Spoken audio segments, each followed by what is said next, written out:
My background is insurance and financial services. I've been in that industry or was in that industry for over 20 years. So I find particularly interesting the comments and suggestions and your thoughts of being witnesses for this subcommittee hearing.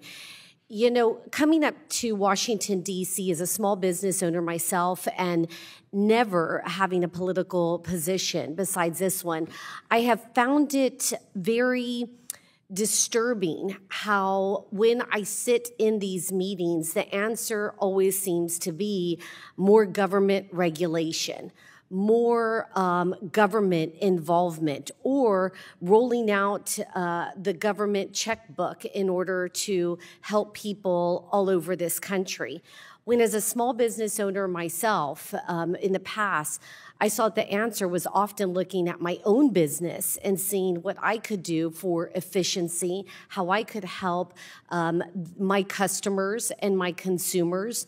And Ms. Nagy, you mentioned Florida. Now I'm from Texas. So Florida and Texas have a unique kinship.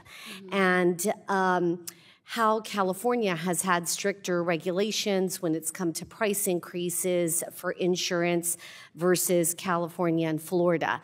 And the first thing that comes to mind is the company that I worked with had to, just because something happens in California and they regulate more, does not mean that the prices go away or the increases go away. Instead, that price is actually distributed to all those other people to absorb the decisions that states like California make. So during a time of historic inflation, we just heard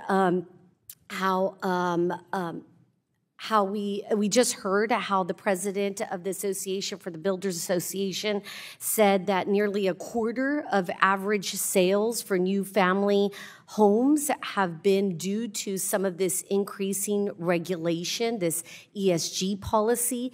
In addition, add on to that inflation, historic inflation under the Biden administration.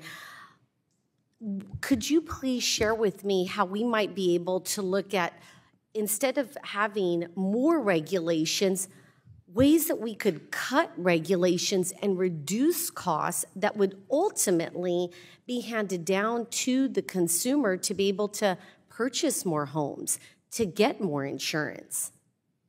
Well, thank you. Thank you, Congresswoman De La Cruz. I think, when thinking about the state-to-state differences, sometimes it is hard to make comparisons because, Florida has had a lot of hurricanes in recent years, and, Texas and California haven't. I think, though, if I was going to choose where I would rather be a consumer of insurance, I would pick California. In California, the insurance premiums are significantly lower.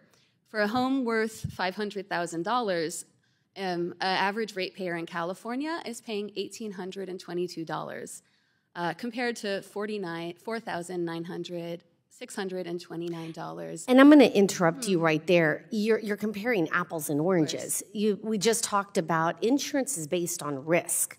In the state of Florida, you have hurricanes, just like South Texas, yes, where I'm from. There's also high wind risk as well that you do not have in California. Mm-hmm. So it's unfair to compare the cost because the cost of insurance is based on the amount of risk. So you don't have hurricanes. You don't have the same wind elements that you have in South Texas or in Florida. So I think it's unfair to compare those two when you're talking about apples and oranges. We saw in the state of Texas, NFIP was just recently here asking for more money because they're going broke.